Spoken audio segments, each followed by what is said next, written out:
dito, adobong sitaw. Lagyan natin ang sitaw. Ayan, konti lang lagyan natin. Huwag natin lutuin lahat kasi sabihin naman ni Amo, inubos na natin ang kanyang sitaw.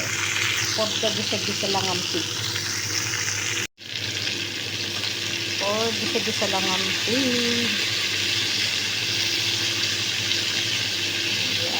So, yummy. Sitaw. Ayan, for the gisa-gisa lang ang pig. Lagyan natin ang paminta. Yan ang adobong sitaw na walang sahog. Yan, ito sahog nyo. Maggi powder. Haluin natin. O, diba? O, may ulam na. Ayan, kasi bayani na hipon ang tanghalian ngayon dito. Hindi ko makain yung kasama ko nun. Kaya yan, nagdobo ko ng sitaw para sa kanya. Special yan. And guys, nilagyan natin ng toyo. Siyempre, lagyan natin konting tubig. Ayan. Tama na yun. Baka sumobra. Okay na yan. O, diba? May ulam na yan. Special yan. Ito mo nga. May tagaluto pa ang kasama ko ng kanyang pagkain. Kasi mabait ako. O, diba? Sabi nga, pag mabait ka sa kapwa mo, maraming darating sa'yo. Magiging mabait din sila sa'yo. Pero yung kasama ko, hindi ko alam. Ay, ayan.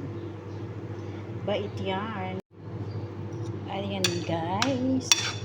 Paluto na ang ating adobong sitaw. Luto na ang ulam ni Inday.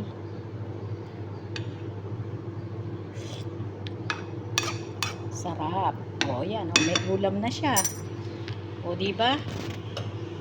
Pinagluto ko pa siya ng kanin puti. O, saan ka pa? Saan ka nakakita ng kasamahan mo sa trabaho? May tagiluto ko ng pagkain. Ako lang yarn.